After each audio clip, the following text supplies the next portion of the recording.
Hello guys, இன்றைக்கி travelling தான். தஞ்சாவூரில் ஒரு மேரேஜ் ஃபங்க்ஷன், அதுக்கு தான் கிளம்பியாச்சு. எல்லா குழந்தைங்களுக்குமே பஸ்ஸில் ட்ரெயினில் வர்றது ரொம்ப பிடிக்கும் இல்லையா? என் பொண்ணும் கை தட்டிட்டு என்ஜாய் பண்ணிட்டு தான் வந்தா. மழை வெயில் இதெல்லாம் தாண்டி எப்படியோ தஞ்சாவூருக்கு வந்து இறங்கியாச்சு. நிறைய அப்பளம் கொஞ்சம் சாதம் சாப்பிட்டு முடிச்சு நாங்கள் முதல்ல வந்த இடம் தஞ்சை பெருவுடையார் கோயில் தான். இந்த கோயில் எதுக்காக கட்டினாங்க அப்படின்னு சொல்லி இந்த ஹிஸ்ட்ரியெல்லாம் கல்வெட்டில் பச்சு வச்சுருந்தாங்க. நான் ஃபோட்டோ மட்டும் எடுத்துக்கிட்டு எதுக்காக இந்த கோயிலை கட்டினாங்கன்னு வீட்டுக்கு வந்து படிக்கலான்னு இருந்தேன்.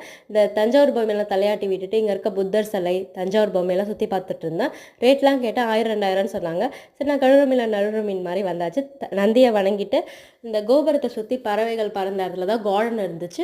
அங்கே நாங்கள் உட்காந்து பேசிகிட்டு இருந்தோம். இதுவும் அப்புறம் இந்த கோபுரம் மூலஸ்தானம் பக்கத்தில் இந்த வளர்ப்பையை பார்த்தது ரெண்டுமே அவ்வளோ அழகாக இருந்துச்சு. மேரேஜ் ஃபங்க்ஷனுக்கு என் பாப்பாவை நான் இப்படி தான் ரெடி பண்ணேன். இவளை ரெடி பண்ணுறதுக்குள்ளே என் உடம்புல இருக்க பாதி பிராணத்தை வாங்கிட்டா. Feb 1 நான் அட்டன் பண்ணுற ஃபஸ்ட்டு ஃபங்க்ஷன் இது தான். இந்த மந்த் ஃபுல்லாகவே நிறைய மேரேஜ் ஃபங்க்ஷன் இருக்கணும்னு எதிர்பார்க்குறேன். ஏன்னா எனக்கு கல்யாண சாப்பாடுனா அவ்வளோ பிடிக்கும். அதனால தான் மேரேஜ் முடிச்சுட்டு எப்படியோ தாம்பளை பை வாங்கியாச்சு. இந்த ட்ரெயினில் இருக்க அந்த 2 பெல்ட்டில் யானையை கட்டி இந்த அம்மாவை தூங்குடி அம்மா அப்படின்னு சொல்லிட்டு தூங்க போட்டாச்சு. நெக்ஸ்ட் ஒரு பெட்டரான ப்ளாகில் உங்களை சந்திக்கிறேன். Bye guys.